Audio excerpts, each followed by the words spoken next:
Bismillahirrahmanirrahim. Ila hadratin Nabi Mustafa Muhammadin sallallahu alaihi wasallam wa ala alihi wa ashabihi syulillahi lahumul fatihah. Bismillahirrahmanirrahim. Alhamdulillahirabbil alamin. Arrahmanirrahim. Maliki yaumiddin. Iyyaka na'budu wa iyyaka nasta'in. Ihdinas siratal mustaqim. Siratal ladzina an'amta 'alaihim ghairil maghdubi 'alaihim waladdallin. Amin. Wa ila ruhil ma'ruf Muhammad radhiyallahu minna lahum al-fatihah. Alhamdulillahirabbil alamin arrahmanir rahim maliki yaumiddin iyyaka na'budu wa iyyaka nasta'in ihdinas siratal mustaqim siratal ladzina an'amta 'alaihim ghairil maghdubi 'alaihim waladdallin. Rabbi shrah li sadri wa yassir li amri wahlul 'uqdatam min lisani yafqahu qawli amma ba'd. Ayat ke 108 okay? Bismillahirrahmanirrahim. Tilka ay hazihil ayatu ayatullahi natsluha alaika ya Muhammadu bil haqqi wa ma Allahu yuridu zulman lil alamin bi ay ya'khudhahum bi ghairi jurmin ila akhir. Tilka itu okay. Ay maksudnya itu hazihil ayatu ayat-ayat Allah atau ini ayat atau Al-Quran atau ayat yang tersurat maupun ayat yang tersirat okay. Ayatullahi itu semua adalah ayat-ayat Allah, mulai dari kitab yang Allah turunkan, dari kitab Zabur Nabi Daud ya, kitab Taurat, Injil, bahkan kitab yang terakhir yakni Al-Quran, semuanya itu adalah ayat-ayat Allah ya. Maka Al-Quran itu disebut sebagai ayat Allah ya. Apakah isinya itu tentang tauhid, tentang sejarah, tentang ilmu pengetahuan, tapi hakikatnya kembali kepada tanda kebesaran Allah yang mengantarkan kepada mendekatkan diri kepada Allah Subhanahu wa taala. Natsluha, kami baca itu ayat, alaika, kepadamu ya Muhammadu, wahai Muhammad, bil haqqi, dengan benar, wa mallahu, dan tidaklah Allah Subhanahu wa taala yuridu, menghendaki, zulma yakni zalim atau menganiaya ya, menempatkan sesuatu yang bukan pada tempatnya atau tidak memberi hak.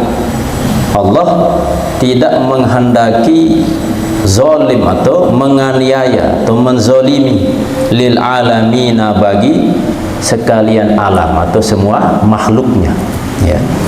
Jadi ketika Allah menciptakan makhluknya, maka Allah paham, Allah tahu mana yang terbaik untuk makhluk, sehingga Allah turunkan aturan-aturan, baik itu berisi perintah atau berisi larangan, dan aturan itu manfaatnya kembali kepada makhluk itu, kembali kepada manusia, bukan kembali kepada Allah SWT.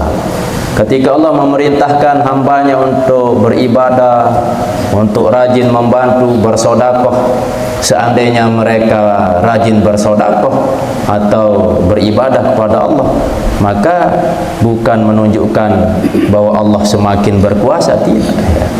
Mau hamba ini beribadah atau tidak, Allah tetap berkuasa. Allah tidak berkurang sedikit pun kekuasaannya ketika ada hamba yang ingkar kepadanya.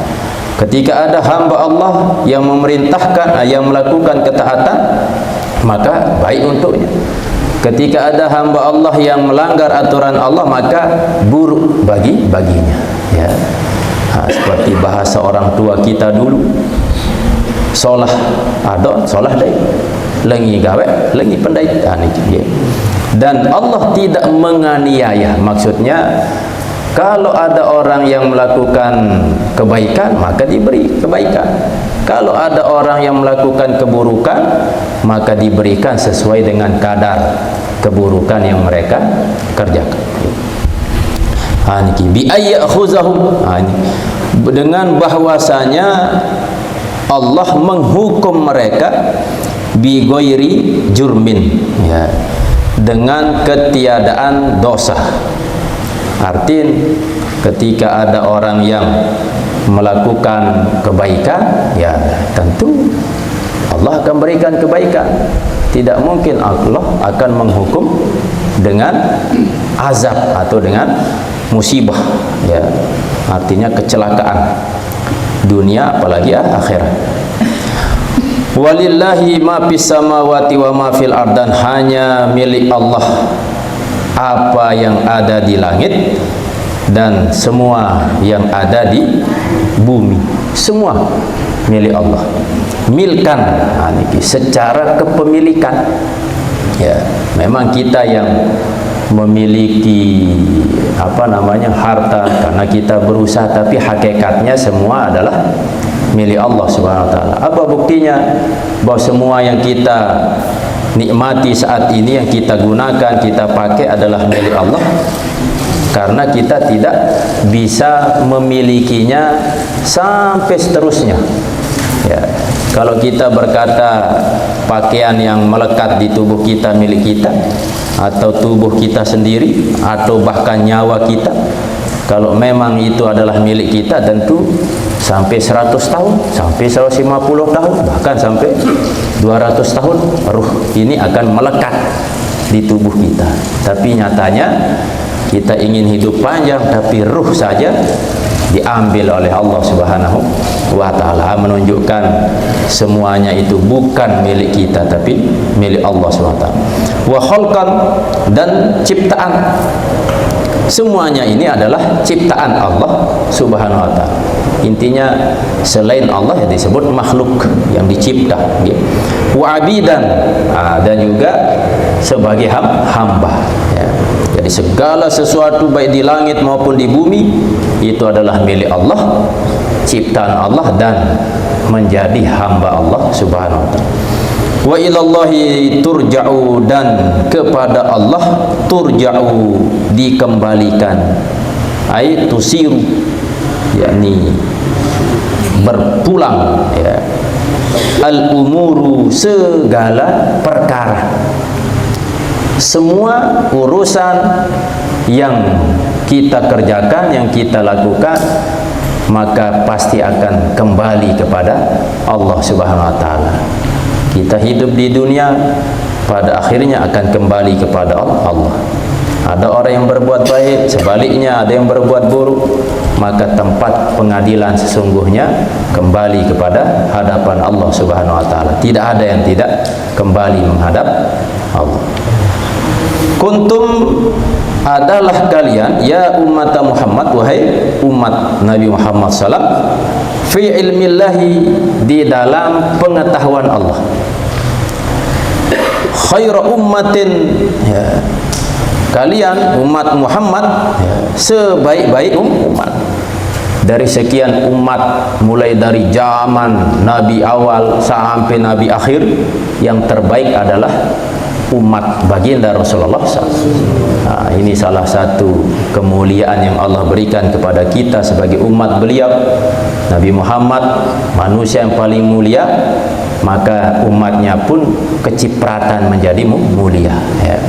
Nah, dalam kitab Tanbihul Ghafilin, salah satu sebab kenapa umat baginda Rasulullah SAW ini mulia akhir zaman, ya, karena pertama, umat baginda Rasulullah umat yang berada di akhir zaman, ya. Umat di akhir, ya. Kalau umat terdahulu, seandainya mereka melakukan kesalahan, meninggal dunia, maka lebih dulu mereka disiksa di alam barzakh sampai datang hari kiamat. Tapi kalau umat baginda Rasulullah karena umat akhir, maka seandainya pun melakukan kesalahan, masuk ke dalam liang lahat, disiksa sampai menunggu hari kiamat, tidak terlalu lama. Itulah salah satu kelebihan, ya. Dan yang kedua, umat baginda Rasulullah SAW, mereka diberikan ukuran tubuh yang kecil ya dibandingkan dengan umat terdahulu, dengan tujuan supaya tidak terlalu banyak melakukan kesalahan-kesalahan atau tidak terlalu banyak makan ya. Ndek lalu anange dia lalu kebutuhan saking kocet ceredeh gitu. Niki bentuk kocet doa tian kocet sila apa kocet lah lagu maksiat beh sing gawe gitu. Apalagi bentuk awak teniki barak umat terdahulu belik-belik gitu. Sak kodek doang korupsi luar biasa, apalagi belik gitu. Lah sak kocet doang tian butuh sepiring doang lah masih tersaling tipu, masih termaling, masih segala macam, apalagi belik maling gitu. Ini lah salah satu keuntungan termasih dari umat baginda Rasulullah gitu. Terus selanjut salah satu keuntungan terjadi umat baginda Rasulullah seandainya melakukan kesalahan terperiakan di sisi Allah SWT gitu. Beda lamun umat salah, maka kita dengar umat-umat lain niki wah terkisahan doang tersebut dalam Al-Quran wahi telah gitu. Umat Nabi Nuh, umat Nabi Lut gitu. Dan umat Nabi-Nabi sampun liwat musnah hikembe karena mereka ketika diperintah oleh nabinya dientaat, melanggar, melakukan kemaksiatan, akhir dimusnahkan oleh Allah Subhanahu wa Ta'ala. Nah, zaman akhir niki beruan umat-umat terdahulu bentuk maksiat lebih tegawe masih zaman akhir niki okay? Tetapi tidak sampai dimusnahkan oleh Allah. Tanteh seandainya gawe dosa ke malam, tanteh tobat di siang hari. Seandainya gawe dosa siang hari, tanteh tobat di sisi Allah pada malam harinya. Inilah ruan kemuliaan umat baginda Rasulullah SAW. Bahkan kita diingat oleh baginda Rasulullah SAW ketika beliau meninggal dunia, umat petunjuk berembe keadaan umat lemak pas kebangkitan masih berembe nasib umat ya. Ini kita tekangan cinta si baginda Rasulullah SAW ya. Dalam ayat niki kalian wahai umat Muhammad adalah umat terbaik.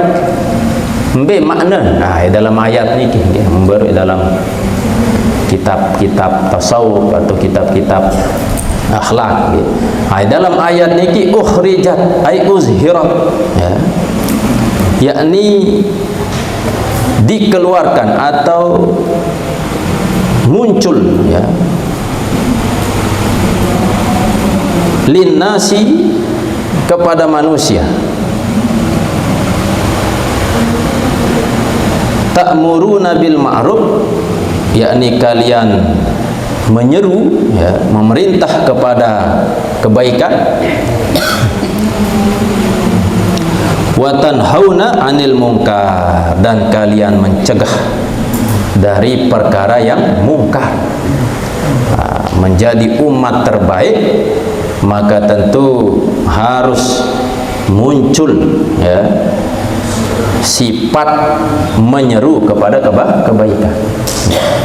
Lemon tedu pe dunia pecu ibadah mesak ada doang milih mesak tamu surga gitu. Maka kebaikan itu salam harus disiarkan kalau menjadi umat terbaik. Maka ketika umat akhir zaman, umat Nabi Muhammad akhir zaman tidak mengajak kepada kebaikan, terus ada keburukan, diam saja gitu. Terus tidak mencegah dari yang mungkar, maka tentu sebaliknya bukan menjadi umat terbaik ya. Wa tu'minuna billahi dan kalian beriman kepada Allah. Ini ciri dari umat terbaik itu adalah memerintah yang baik dan mencegah dari yang mungkar dan beriman kepada Allah Subhanahu wa Ta'ala. Walau amana ahlul kitabi dan jikalau beriman ahli kitab, lakana adalah ada iman itu khairan lahum baik untuk mereka. Jadi siapapun ketika dia beriman maka orang itu menjadi baik, menjadi mulia dengan sebab imannya. Sampun tiang sampean beberapa waktu yang liwat bahwa seseorang niki mulia tergantung nepiar. Allah ciptakan di dalam diri kita ada hati, ada lisan, ada anggota tubuh. Hati, lisan, anggota tubuh ini bisa mulia atau sebaliknya tergantung nepilit sandaran. Ketika dalam hati kita ada iman, mulia. Ketika lisan ini kita sandarkan kepada kebaikan, zikir, mengucapkan syahadat dan seterusnya, maka lisan ini menjadi mulia. Anggota tubuh ketika disandarkan kepada kebaikan maka menjadi mulia, dan sebaliknya. Lakana al-iman khairun lahum, baik untuk mereka.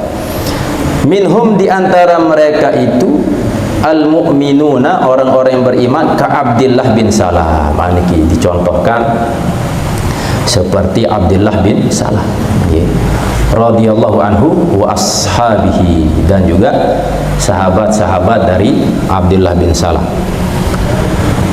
Wa aksaruhumul fasikun, dan sepaling banyak mereka itu al-fasikun, orang yang fasik, ay al-kafiruna, orang-orang kafir. Kalau ahli kitab maksudnya Yahudi, Nasrani, mereka beriman, itu baik bagi mereka. Dicontohkan seperti Abdullah bin Salam, golongan Yahudi, Nasrani, tapi beriman, mereka baik. Tapi kebanyakan mereka itu adalah al-fasikun, al-kafirun. Sampai sekarang kan mereka kenapa sampai detik ini tidak berhenti-henti bumi hanguskan Palestina, bahkan semua negara-negara Islam, bahkan negara-negara yang non muslim menentang kejahatan dari bangsa Israel ini, tapi mereka seolah-olah tidak mau mendengar. Itu salah satunya keyakinan mereka, kalau membunuh nyawa orang-orang muslim, seolah-olah mereka sudah dapat pahala, dapat ganjaran. Ini kepercayaan yang tidak ada sumbernya. Jangankan orang biasa, nabi mereka pun mereka bunuh. Nabi Harun kan mereka bunuh. La yadurrukum, tidaklah mendatangkan mudarat kepada kalian, ay al-yahud, orang Yahudi, tidaklah membahayakan. Ya ma'asyaral muslimin, wahai orang-orang muslim, bisyai'in, dengan sesuatu, illa azah, kecuali azah, yakni kepedihan, kekecewaan. Jadi kecewaannya dalam bentuk apa? Bil lisani, dengan lisan, min sabbin wa wa'idin, dari bentuk makian dan ancaman-ancaman. Wa iyyuqatilukum, dan jikalau mereka memerangi kalian, yuwallukumul adbara, mereka membalikkan kalian al-adbara, punggungnya, ay munhazimina, yakni mereka dalam keadaan kalah. Mungkin saat ini mereka menguasai dunia, orang-orang kafir atau orang-orang yang menentang ajaran Islam, orang-orang Israel. Tetapi kita harus yakin di dalam ayat ini mereka pasti akan kalah, sampai disebutkan dalam surah Al-Baqarah yang sudah kita bahas, besok di akhir zaman orang-orang Yahudi ini mereka akan kalah dengan tentara kaum muslim. Bahkan mereka itu bersembunyi di belakang pohon dan di belakang batu. Nah, karena mereka takut mati, tetapi saking kejamnya, saking kejinya karakter mereka, bahkan saat itu batu dan pohon bisa berbicara. berkata kepada tentara muslim, ini dia bersembunyi di belakangku. Saking bencinya mereka terhadap perilaku orang-orang Israel. Summa la yunsuruna, kemudian mereka tidaklah diberi pertolongan. Jadi Allah tidak memberi pertolongan kepada mereka. Alaikum, atas kalian, ballakumun nasru, bahkan bagi kalian itu an-nasru, pertolongan. Maksudnya mereka tidak diberi pertolongan, tetapi Allah memberikan pertolongan kepada kalian, alaihim, untuk mengalahkan mereka. Duribat alaihimuz zillah, diliputi terhadap mereka itu, yakni orang-orang Yahudi atau orang-orang kafir, azillatu, yakni kehinaan. Ainama sukifu, dimanapun mereka berada, ai haitsuma wujidu, dimanapun mereka berada. Fala izza lahum, maka tidak ada kemuliaan bagi mereka. Mau kemanapun mereka tidak ada nilai kemuliaannya. Karena apa? Kekafiran. Kalau sudah hatinya tidak ada iman, ya tidak mulia, apalagi kalau sudah mati. Wala i'tisama, dan tidak ada perlindungan, illa kainina, melainkan mereka berpegang bihablim minallah, terhadap agama Allah atau tali daripada Allah, yakni berhubungan atau menyambung tali agama Allah. Wa hablim minan nas, dan hablum minan nas, maksudnya al-mu'minina, yakni menjalin hubungan ikatan dengan orang-orang yang beriman. Wa huwa ahduhum, dan yaitu janji mereka ilaihim, kepada mereka, bil amani, dengan aman. Jadi ketika mereka menjalin sebuah hubungan dengan manusia, artinya orang beriman, maka orang-orang Yahudi ini menjalin sebuah perjanjian dengan orang beriman untuk mendapatkan keamanan. Ala adail jizyati, atas menunaikan jizyah, yakni pajak ataupun seserahan yang diberikan oleh orang-orang Yahudi atau orang-orang yang non-muslim kepada pemimpin atau pemerintahan muslim, supaya mereka mendapatkan keamanan. Ai la ismata lahum, artinya tidaklah dipelihara atau dijaga lahum, untuk mereka itu, ghairu zalik, selain yang demikian itu. Jadi itulah cara untuk mendapatkan perlindungan, yakni dengan memberikan jizyah itu, perjanjian dengan orang-orang yang beriman.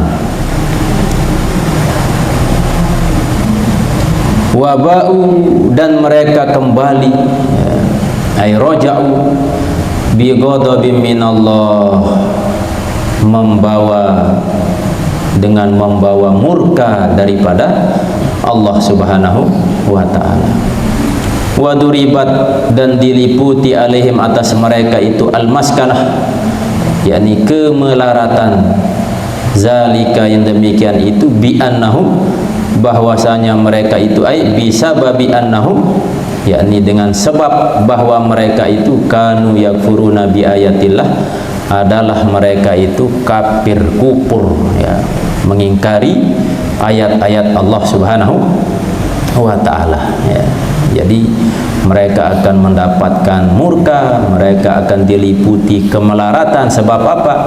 Mereka kafir terhadap ayat Allah. Wa yaqtulunal anbiya, dan mereka membunuh para nabi, bi ghairi haqqin, dengan tanpa hak, Nah, ini jadi perjalanan kehidupan orang-orang Yahudi ini dari sejak dulu mereka selalu menentang kebaikan, menentang para nabi, bahkan mereka memerangi, membunuh nabi, ya.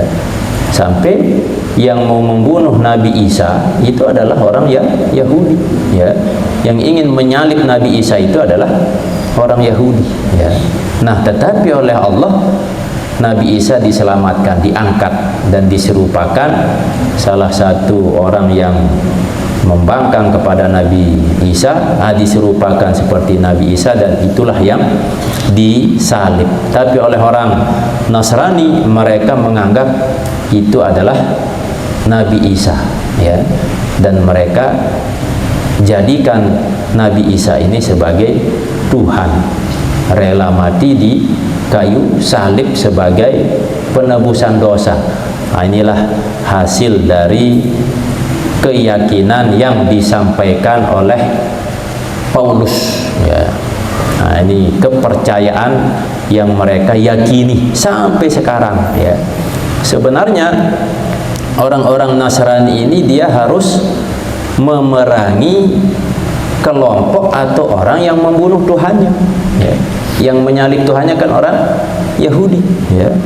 Nah, seharusnya orang Nasrani ini membenci atau memerangi orang Yahudi yang membunuh Tuhannya. Nah, tapi itulah kepercayaan yang keliru. Nah, ini berdasarkan Al-Quran. Nah, tapi meskipun kita sampaikan ini dalilnya dalam Al-Quran, baik secara dalil nakli, dalil akli, ya, pasti Islam menang ketika berdebat. Tapi itulah kembali kepada keyakinan masing-masing, kondisi hati, ya.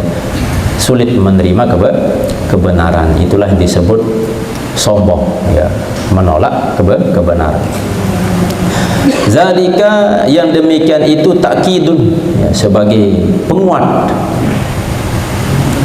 bima asaw, sebab apa yang mereka durhakai, amrullahi, akan perintah Allah Subhanahu wa taala, wa kanu ya'tadun, dan adalah mereka itu melampaui batas, yatajawazuna, yakni melampaui atau mengabaikan al-halala, ya, yang halal, ilal haram, kepada yang haram. Jadi Allah memberikan banyak perkara-perkara yang halal, tetapi mereka malah meninggalkan yang halal, melakukan yang haram, melampaui batas, melewati yang halal sampai melakukan perkara-perkara yang haram. Nah, jadi kesimpulan dari ayat 108 sampai 112, ya, menjelaskan bahwa Allah Subhanahu wa taala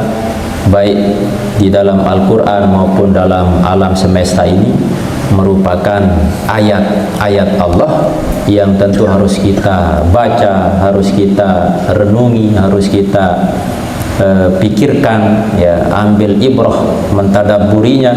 Semuanya itu akan kembali kepada kekuasaan Allah Subhanahu wa taala, apapun itu, ya, apa yang ada di alam semesta. Tetapi karena kondisi hati kita lalai, kadang sering kita menyaksikan alam yang indah hanya sekadar berhenti dengan memuji keindahan alam, lah kesolah gunung nih, kesolah pemandangan nih, ya. Dia lupa bahwa ada zat yang menciptakan alam itu, sampai dia lupa menyebut Masya Allah, atau lupa menyebut Sang Pencipta, hanya sekedar takjub dengan ciptaan Allah, ya. Seharusnya dengan keindahan ciptaan Allah ini mengantarkan kita semakin takjub, semakin beriman, semakin meyakini bahwa Allah adalah zat yang maha kuasa. Dan umat yang terbaik adalah umat yang selalu menyeru kepada kebaikan dan mencegah kepada kemungkaran, dan selalu menegakkan keimanan di dalam hatinya, ya. Maka iman ketika melekat di dalam hati seseorang, maka mau tidak mau dia harus siap menjalankan apa yang menjadi aturan Allah. Maka pasrah itulah disebut dengan Islam, ya. Ketika dia mengakui Allah sebagai Tuhannya, Nabi Muhammad sebagai utusan Allah, maka siap-siap dia harus mengikuti aturan Allah. Nah, kalau sudah dia siap mengikuti aturan Allah, namanya memasrahkan diri, ya. Pasrah, itulah disebut muslim, ya. Ibarat kalau kita siap menjadi santri di satu pondok, maka harus benar-benar memasrahkan waktunya, kehidupannya, tenaganya, pikirannya untuk mengikuti aturan, ya. Nah, sebelum mondok boleh ber-HP, bawa motor, mau pergi kemanapun, ya. Tapi ketika mondok, tidak boleh. Tidak boleh membawa motor, tidak boleh membawa HP, tidak boleh keluyuran. Ada jadwal pengajiannya jelas. Kalau tidak mengikuti, maka diberi hukuman. Nah, itulah harus kita siap kalau sudah menjadi orang yang beriman. Nah, ini gambaran penjelasan dalam ayat-ayat. Kalimat sambung ayat ke 113. Laisu